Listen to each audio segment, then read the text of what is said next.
Hello, this is Renee, and Tom and I are on the Ultimate World Cruise. We just docked in New York, New York. We are back in the good old USA. But before we docked, the captain let us know the night before that we were going to be pulling into New York around 4 o'clock in the morning and going under the bridge and passing by the Statue of Liberty. We set our alarm to catch the Statue of Liberty in the early morning hours and sailed under the bridge, beautifully lit against the night sky. New York in the early morning hours is just beautiful. Tom and I spent an unforgettable 2 days exploring the Big Apple. We walked nearly 13 miles through the famous landmarks like Rockefeller Center, FAO Schwarz, and Radio City Music Hall. Once we were docked and cleared to leave the ship, all of the luggage that was in the hallways the night before is coming off the ship. So this is a 2-day stop in New York, and Tom and I spent the first day walking 13 miles around town. But the first thing Tom did was donate blood. The last time he donated blood was in LA. New York, the Big Apple, home to 8 million people. It was founded in 1624 as the New Amsterdam. The city grew from a small Dutch trading post into a bustling metropolis it is today. Fun fact, New Yorkers actually walk an average of 10,000 steps a day. I think we did that by lunchtime though. In 1664, the English seized control and renamed it New York after the Duke of York. We passed Paramount Plaza, Radio City Music Hall, and FAO Schwarz. Well, we didn't pass that, we walked in. By the 19th century, waves of immigrants from all over the world arrived at Ellis Island, seeking new opportunities. The Statue of Liberty was gifted by France in 1886 and became an iconic symbol of freedom and hope for those arriving in the U.S.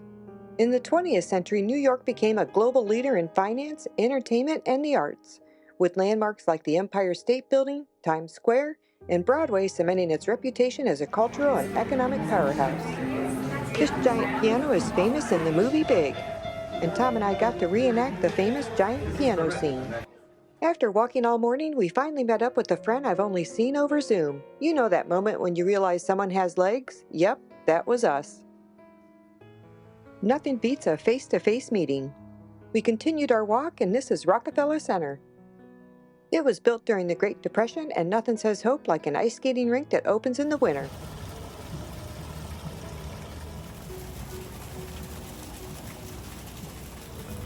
You would think by the end of the day our neck would hurt from looking up at all these tall buildings all day long. New York City has 5 boroughs: Manhattan, Brooklyn, Queens, the Bronx, and Staten Island. We stumbled across some really quirky art, Paparazzi Dog and Rabbitgirl. These two have become local favorites, and they're scattered around different parts of the world. And then we found an M&M store, which is M&M's World Store in New York. It is multi-level wonderland located in the heart of Times Square. It opened in 2006 and is spread over 25,000 square feet and 3 floors.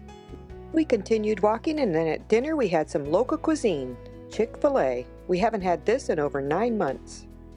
From there, we walked to Central Park. It spans over 843 acres. Central Park is one of the most famous and visited urban parks in the world. Its history dates back to the mid-19th century when New York City's population was booming. In 1857, the city held a design competition for what would become the first landscape public park in the United States. Central Park remains a green oasis in the midst of the concrete jungle. We had a great first day in New York. Now it's time to get up and start all over again. The next day, Tom went to the Intrepid Museum, home to aircraft carriers, submarines, and space shuttles, while I enjoyed a quaint tea-around-town bus tour, soaking up the quieter side of New York. If you're a history or aviation buff, the Intrepid Museum is a must-visit. It's built on the USS Intrepid, an aircraft carrier that served in World War II and the Vietnam War, and later as a recovery vessel for NASA during the space race. What you're looking at is an impressive Lego model that took 9 months to build, over 250,000 Lego pieces, and measuring 22 feet in length. Yes, this aircraft carrier has serious history. Tom was like a kid in a candy store, checking out fighter jets like the A-12 Blackbird, one of the fastest planes ever built, and walking through the USS Growler. The Intrepid is home to over 24 authentically restored aircraft ranging from World War II planes to modern jets. the F-14 Tomcat, which was made famous by the movie Top Gun, the MiG-17, which is a Soviet air fighter jet, the Avenger torpedo bomber, which was used during World War II. There's the A-12 Blackbird, and Israeli Kafir. The helicopter collection highlights the evolution of the rotary craft technology and critical roles helicopters played in military history. From the iconic Vietnam-era Hueys to the anti-submarine workhorses like the SH-2 Sea Sprite, these helicopters represent decades of innovation and service. The bridge on the USS Intrepid is where all the critical operations took place, located on the starboard side or right side of the flight deck. From navigating the ship to controlling flight operations and coordinating combat missions. During key battles in World War II and the Vietnam War, the bridge played a central role in ensuring the success of the Intrepid's missions. Today, Tom stepped inside the historic Nerve Center and experienced firsthand where the ship's most crucial decisions were made. This elevated command center provided a clear view of the flight deck and surrounding sea, allowing the ship's captain and air boss to oversee everything from takeoffs and landings to enemy threats. The flight deck was the heart of the carrier's operations, where planes were launched and recovered during critical missions during World War II, the Vietnam War, and the Cold War. The bustling deck featured catapults for launching jets and arresting gear for safe landings, and aircraft elevators to quickly move planes between decks.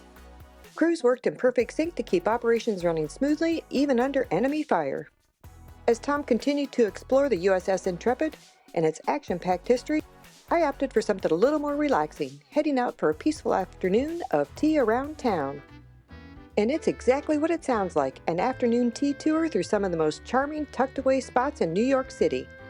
Think of it as a mini vacation within a vacation, sipping a variety of teas and nibbling on scones. Or in my case, deviled eggs and an egg salad sandwich. Very first traveling T-bus in Manhattan. Now you will nosh on lovely food delights while we traverse the greatest city in the world. That's New York City now, don't get it twisted. And to make it even more magical, we were serenaded along the way. As we cruised through the bustling streets, the serene atmosphere inside was a perfect contrast to the city's energy outside. This is easily one of the most extravagant tea services. I would definitely book this next time I'm in New York City.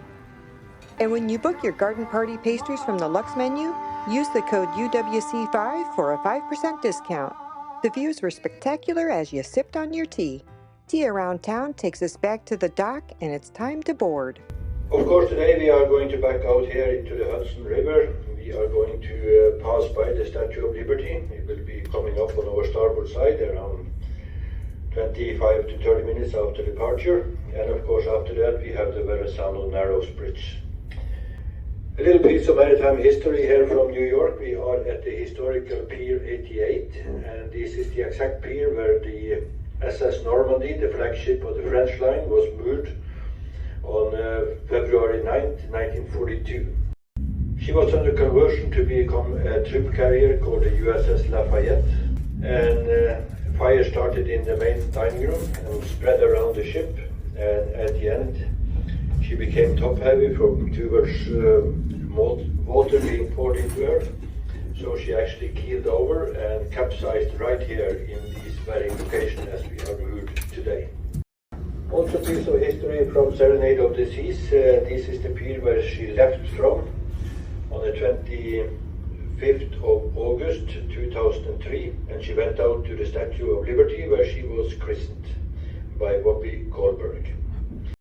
We have been speaking to the local pilot and also the Coast Guard, and we have been given a permission to do a 360 outside of the Statue of Liberty. So, provided that the traffic permits, we will be stopping the ship and do a 360 swing outside of the statue. The next day, it was the final show for the Serenade of the Seas Choir.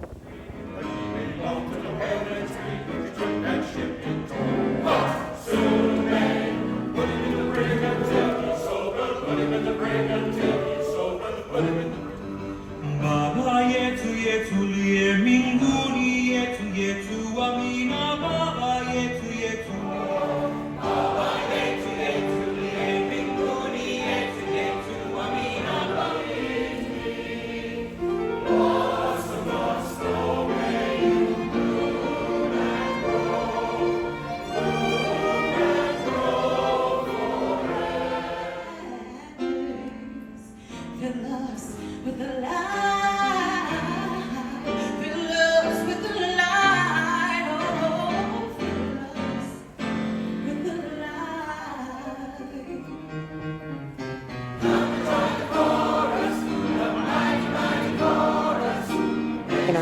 entertainment was DSB, a Journey tribute band. A perfect nod to the ultimate world cruise we're on, as their iconic hits mirror our own journey around the world. Just like their music takes you on a nostalgic trip, we're traveling through the globe, collecting unforgettable memories along the way.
You might say I'm a huge Journey fan.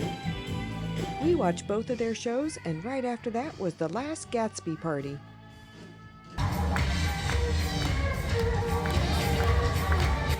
Tatiana and Andre are simply fabulous.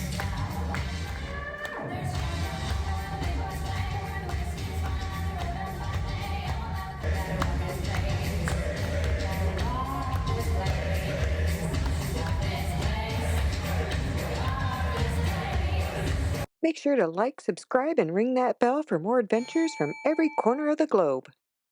These are our last 3 ports.